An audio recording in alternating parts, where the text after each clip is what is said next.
No fancy intro today. I'm just doing some experiments for waterproofing cloth fabric. This is my test arrangement, so I got 6 pieces of thin linen, thick linen, and some rests of the wool I made my cloak from. And I'm going to test how to make oilcloth and how to make wax cloth, and then see what it looks like, what it feels like, and what it can do, how waterproof it actually is.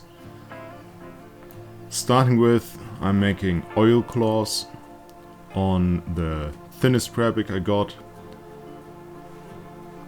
and I'm just using boiled linseed oil, and this is easy enough to do, though it takes some time to paint all of this cloth.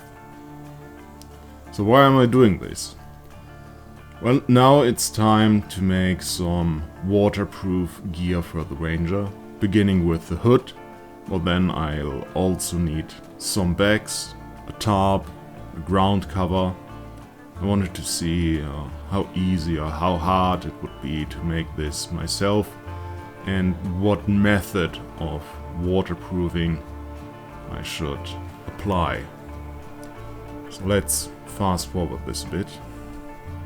Especially on the wool, it took a while to apply the oil, and the wool just soaks a lot of it up. For the next test batch, I'm mixing the linseed oil 50-50 with isopropanol alcohol, which can be used as a thinner for oil-based paint. You could use mineral spirit as well, or washing gasoline, but this is what I could easily get my hands on. And what this does is it dilutes the oil. It becomes much thinner and much easier to paint the cloth with. The cloth will soak it up and spread it more evenly, and then it will also dry faster.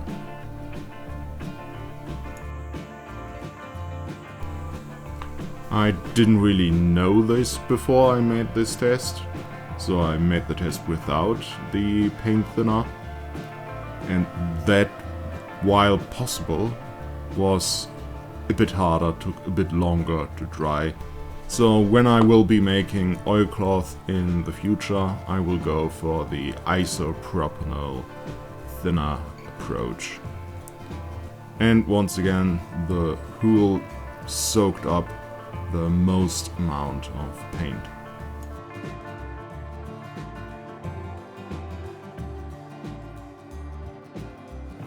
The third batch is going to be wax cloth. So I got this natural beeswax in some handy pellets that is used to make your own cosmetics or draw candles or stuff. And I'm going to smelt just a little of it.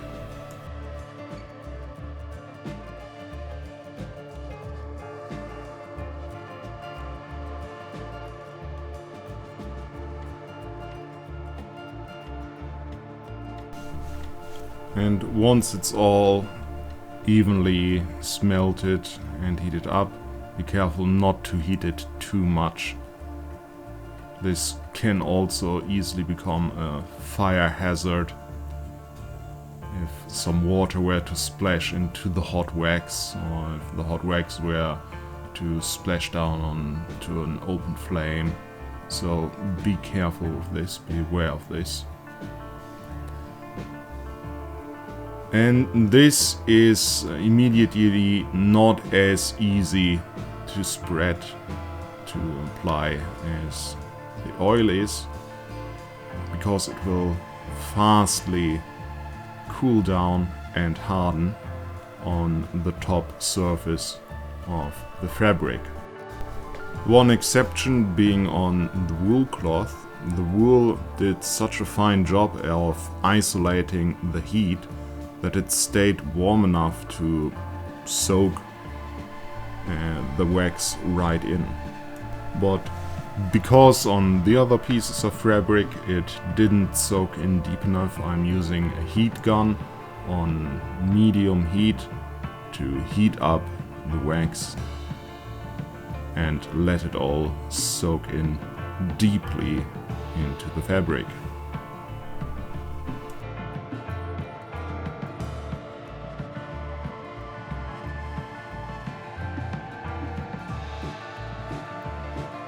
And finally, I'm putting the pieces of oilcloth on a line to let them dry. And as I found out, you have to wring out the pieces of wool. They absorbed way too much oil.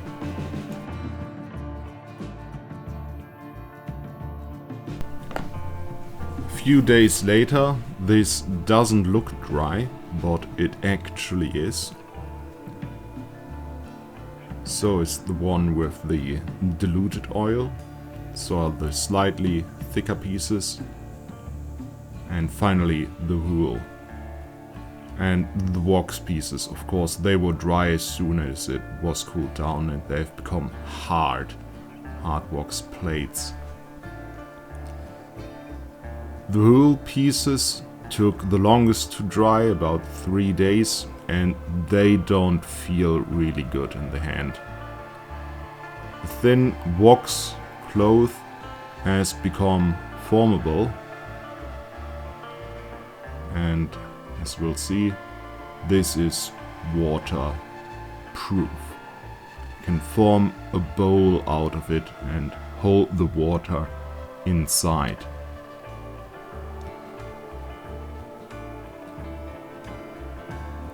I suspect same with the slightly thicker fabric, but I can't really form a bowl out of it anymore. The water just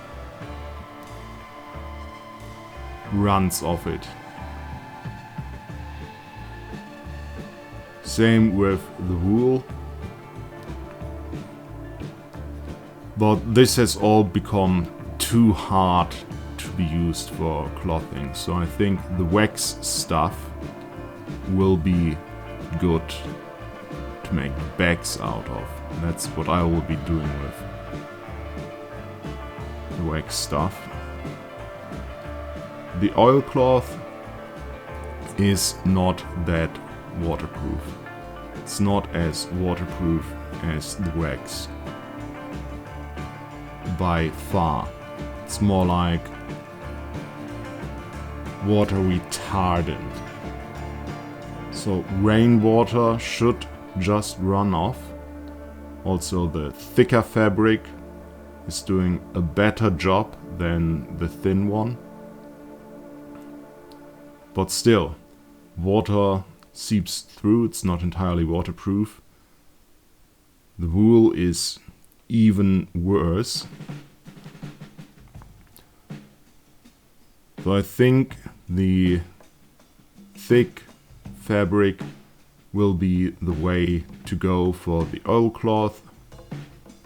The thick canvas, that is. To make something like a tarp or a ground cover from it. Something that should still be flexible, but doesn't have to be completely waterproof. Wax cloth should be good for bags and stuff, and depending on the size of the bag, I would use the thinner or the thicker cloth. And the oilcloth maybe also for a rain cover, something like a heavy coat. But I'll be making a tarp and a ground cover from it. And for my hood, my rain hood for the Ranger, I think I will stick to untreated felted wool, the same that I made my cloak of. So, this finishes my experiment. Look forward to everything that I'm making from this stuff. Thanks for watching, and goodbye.